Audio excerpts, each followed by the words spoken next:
Darkcast Network. Come to the dark side of podcasts. We have cookies. Cookies? Me love cookies. Hello, I'm Kona Gallagher. And I'm Ethan Flick. We're the husband and wife team behind the true crime podcast, And Then They Were Gone. We're a weekly show that covers unsolved missing persons cases. These are cases that you, the listener, can have an impact on. Some of the people you may have heard of, like Kristen Smart or Braceless Pisa. But we also bring you missing people of color and other cases that haven't gotten the mainstream attention that they deserve. You can find us on Apple Podcasts, Spotify, Good Pods, or your favorite podcast app.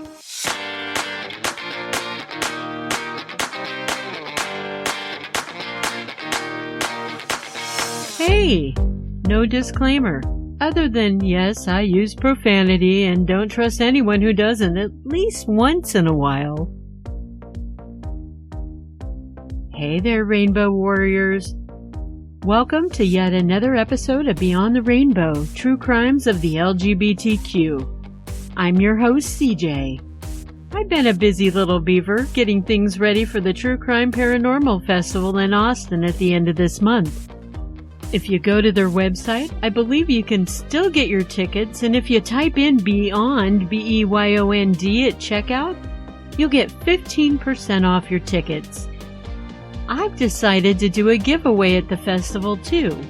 So if you're listening and you're going, be sure to drop by my booth and enter the giveaway. I'll have 3 gift bags from the Darkcast Network. Each will have a t-shirt, a water bottle, and some other fun items from Darkcast shows. I also have to show you guys some of the cute shirts and baseball caps I've made. Anyhow, I'll leave a link to the festival's website in my show notes. You know what else will be in my show notes? That's right, a link to my Patreon.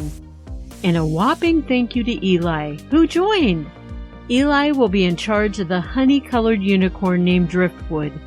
Driftwood is a beaut and will be awaiting you on our ride at the end of the month, Eli.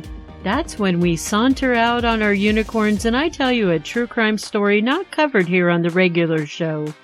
Plus, you'll have the back catalog of all the other Patreon exclusive episodes. Thanks again, Eli. You're a rock star. Other than getting my swag ready for the festival, there's not a whole lot to report on here at the coast of Oregon. Oh, yeah. I did see a very strange thing the other day on my way back home. So, there's this place that helps the homeless population where I live. They provide meals, clothes, and resources, and I think it's a wonderful service. But there always seems to be a tweaker or two hanging out in front or a block away from the establishment. Well, as I was driving by this one, and I have to be honest, if someone's acting weird, I do assume they're a tweaker. And I know I shouldn't do it. Maybe they are a tweaker and doing drugs, but maybe they're not. Maybe there's just a mental health problem instead. I honestly am just being real with you about this. But anyway, this, what I assumed to be was a tweaker woman, was stuffing a vine, I think it was ivy, down her pants. My daughter and her boyfriend were with me, and they also witnessed the very odd visual. My daughter said, "What the fuck?" And her boyfriend shouted, "Did you see that? She shoved sticks in her ass." We thought about turning around and asking her why she shoved foliage down the back of her pants, and then we decided against it. Probably a good call. And it's a good time now to get into our episode. I do have a missing but not forgotten LGBTQ person to report on. 56-year-old Barry Schmalbach was last seen the night of January 19, 2023. He apparently was leaving a bar called Cruisers in downtown Cape Coral, Florida. This is according to Barry's boyfriend, 35-year-old Christopher Davis. Christopher said he and Barry were at Cruisers, and when Barry left, he either got into an Uber or someone else's car, and he hasn't been seen since. Do you have questions just screaming to be let out like I do? Why did your boyfriend leave without you in an Uber? Or even worse, with some stranger? Were you two fighting at the time? Why didn't you leave together? How did you both get there? Did one of you drive? Did you both take an Uber there together and arrive at the same time? What were the exact steps from the moment you got to Cruisers to the moment Barry allegedly left? Is there CCTV footage that can confirm your story? Answers. We need answers. One of those answers may have come from a friend of Barry's named Miguel. Miguel was the one who called the police for a welfare check of Barry's apartment on July 22nd. Miguel said Barry's apartment was uncharacteristically messy. That wasn't like Barry. Miguel also told the police that Barry said he was planning on kicking Christopher out, and Barry asked Miguel to help him do so. Miguel went to check on Barry a day or two after he went missing, and Christopher told Miguel that Barry needed space, and he went off with some friends for a while. But yet, Barry's Jeep was still parked in the apartment complex.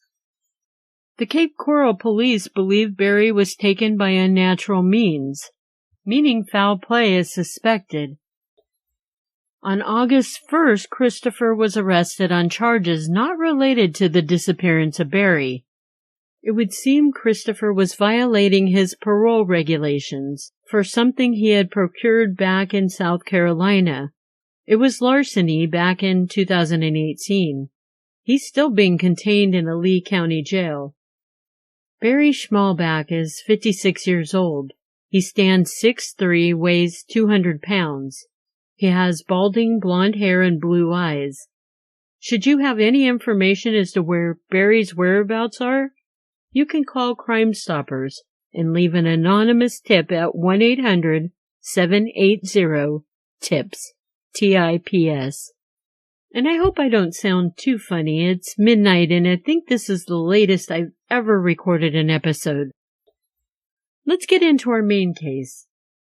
Rebecca Lynn Klein, who went by Becky, was born in Aries on April 4th, 1974, near Chicago, Illinois. Growing up, she lived on the north side. Her family were considered higher, middle to upper-class citizens.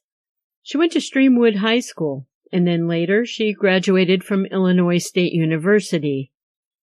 Becky had a very tender heart, and she adored being a caretaker of others. Eventually, she opened a daycare center for senior citizens, and that just sounds very cute to me.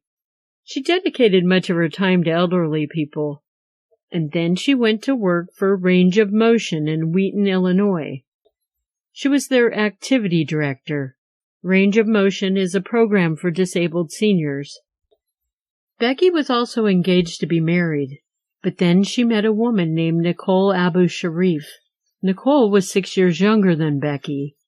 Nicole was born a Virgo, September 14, 1980, in Southside Chicago. As a little girl, Nicole's mother abandoned her and her father. Her father raised her and did everything he could to make her feel loved. Nicole was a classic tomboy growing up. In her teen years, she mostly hung out with guys, and she even dated a few of them. But no relationship she was in was ever very serious, or ever lasted very long. That is, until she met Becky. In spite of having two completely different childhoods and ambitions in life, the two women were completely enamored with each other. This was definitely a case of opposites attract. Becky was the social one, and Nicole, not so much. Becky was the responsible one, with dreams she was actually fulfilling with her work. Nicole worked odd jobs off and on, and she finally got a more consistent gig installing security cameras for a while. She also had some money saved up from multiple workers' comp claims. Becky and Nicole even moved into a small house together in Villa Park. They exchanged matching commitment rings to wear. So this relationship was pretty serious. Life and their love was a perfect romantic movie script. At first. So Becky and Nicole got together around the year 2000. After about 6 years, Nicole became bored of this long-term relationship. She started to cheat on Becky virtually by talking to other women via social media sites. In 2006, a 19-year-old girl named Rosa Sodera was one that Nicole really took a liking to, and the two started to chat on MySpace. Nicole really took advantage of Rosa being so naive and young. She told Rosa she was an honored firefighter in New York City, and she had even been called to rescue people during the 9/11 terrorist attacks. And now she was a firefighter with the Villa Park Fire Department. I'm sure that Rosa was completely impressed, and Nicole was like a hero to her. Except for the story was a lie. Actually, Nicole's whole relationship with Rosa was a lie. Nicole told Rosa she was also dying from a terminal illness, liver cancer. She told Rosa that she had a liver transplant, but she consumed so much alcohol, the new liver would probably reject her body. So if the illness didn't kill her first, alcoholism would. Sounds just like the kind of woman we all would want in our lives, right? Nicole even went as far as taking Rosa to a funeral home to select a casket, insisting that the firefighter logo be engraved on it. And then she drove Rosa to a cemetery to pick out a plot. You know, if I started to date a woman like this, I would immediately be pumping the brakes. And that's not a sexual metaphor. There was just too much drama already. Nicole also told Rosa Becky was just her roommate. All lies. Nicole and Rosa continued to see each other off and on for about a year. Becky didn't seem to be the least bit suspicious that Nicole was cheating on her. By March 2007, Nicole was ready to end her relationship with Becky, but not in the traditional way by breaking up, where the only devastation caused by that are hurt feelings and a broken heart to mend. No, Nicole decided to permanently end Becky, not just the relationship. On March 15, 2007, Becky's sister was over Becky and Nicole's house. Becky and her sister were decorating and getting things ready for a birthday party that was happening at Becky's house for one of their relatives. While Becky and her sister worked to get everything in order, Nicole laid on the couch feigning back pain.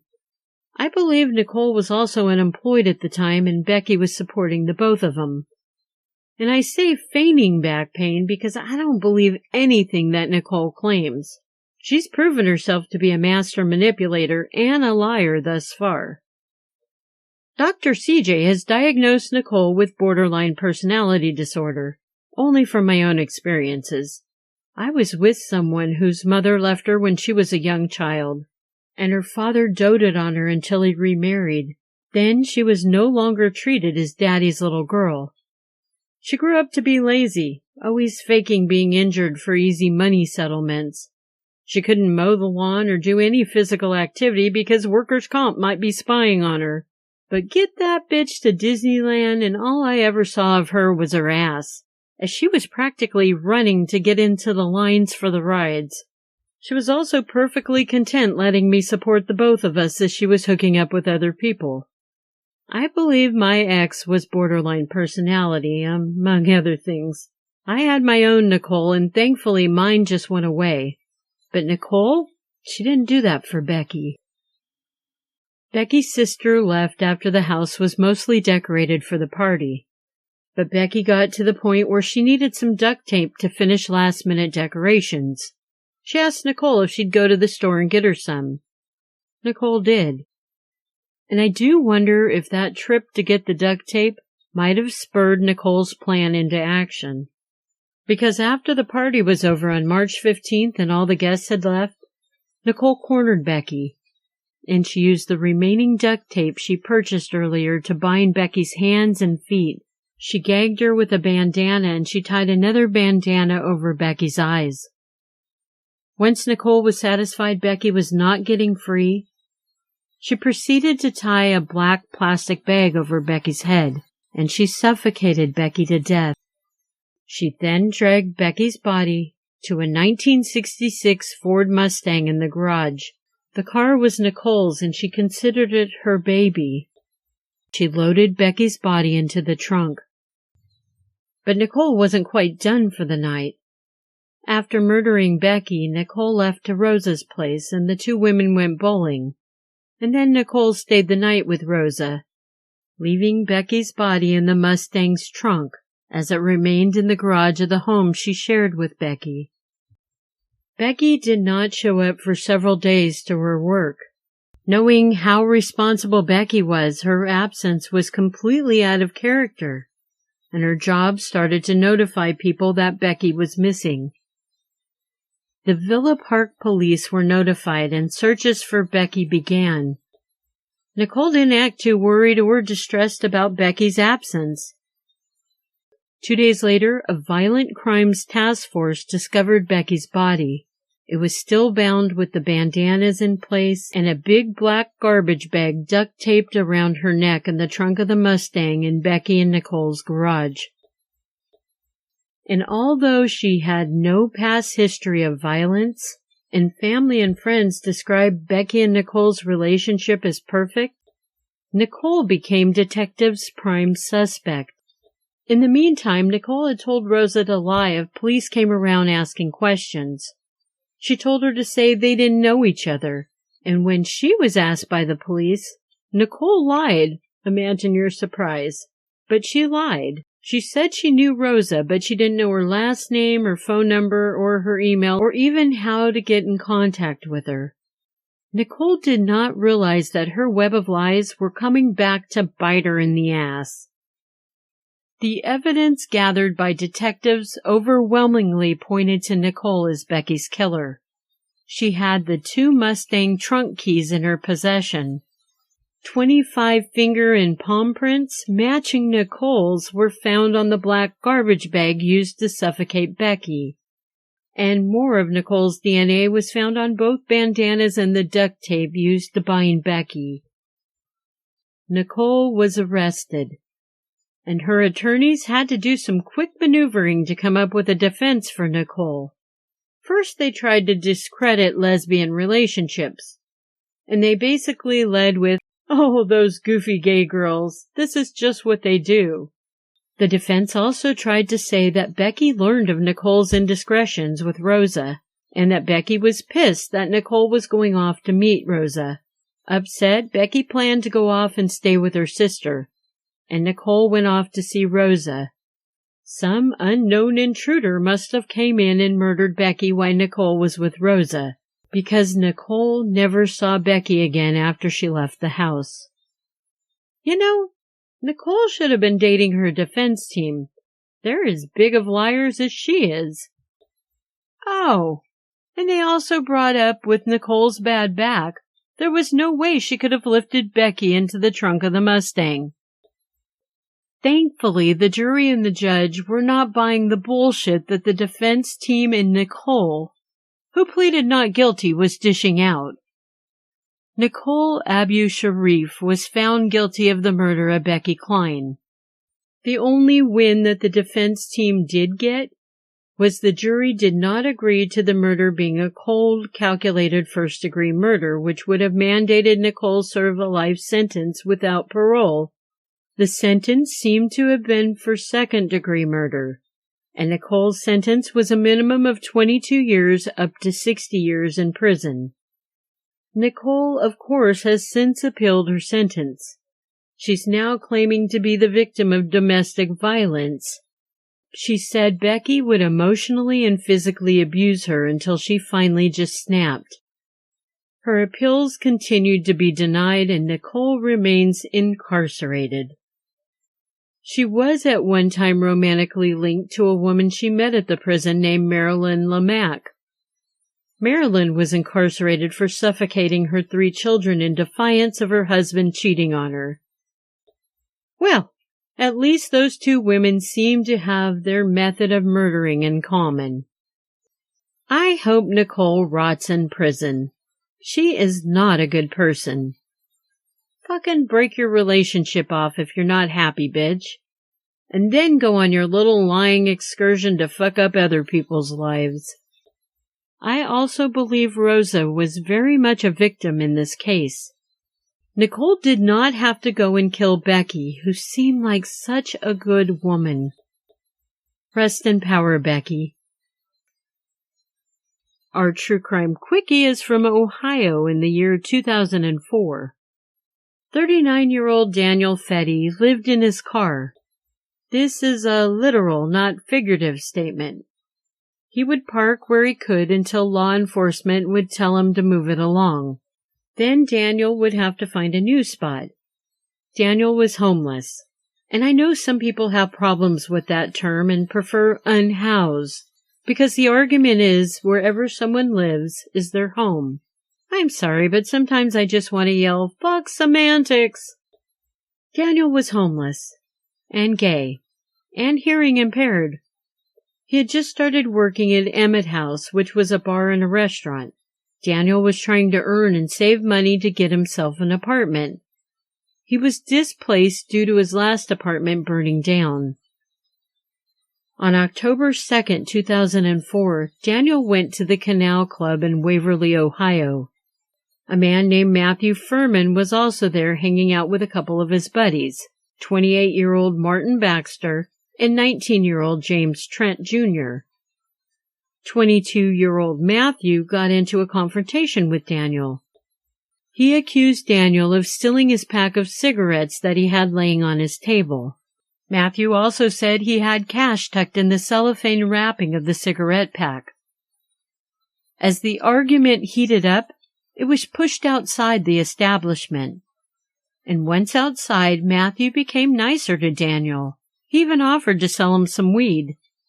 But when Matthew's friends, Martin and James, joined him outside, Matthew's anger returned. Matthew and his friends led Daniel across the street to a lot where they made Daniel strip naked, and then they started to attack him. They hit Daniel with bricks, bottles, and boards. Matthew delivered one last hit to Daniel's head with an empty beer bottle, and then the three men threw Daniel into a dumpster. A police officer witnessed the tail end of this attack, and when he yelled, "Hey, stop!" and ran over to where they were, the three men scattered and fled. Daniel was discovered by that police officer in the dumpster. He was flown to Grant Medical Center in Columbus, where he died from his injuries about 12 hours later. Matthew, Martin, and James were arrested for Daniel's death. They confessed to beating the shit out of Daniel and leaving him in the dumpster. At trial, James would plead no contest to involuntary manslaughter for a reduced sentence. He received 7 years in prison. James would go on to testify against Matthew and Martin, as their charges were much more severe. Both Matthew and Martin were charged with aggravated murder, aggravated robbery, abduction, and tampering with evidence. Prosecutors in the case were seeking a death penalty sentence in Daniel's death, but both Matthew and Martin would take a plea deal sparing their lives, something that they didn't do for Daniel. And as she read her victim impact statement, Daniel's mother cried. She asked Martin if her son begged for his life as they were beating him. And you know what Martin did? He laughed. What a fucking dick munch. Had that been me, I would have flown right over that podium so fast Martin would never laugh again. Matthew received a sentence of 15 years to life, and the funny boy Martin, he received 20 years to life. Also, Martin tried to change his plea from guilty to not guilty after the fact. So a tiny bit of unicorn justice was found for Daniel. Although all of these jerks are most likely no longer incarcerated. Rest in power, Daniel. I love you, Rainbow Warriors. You matter.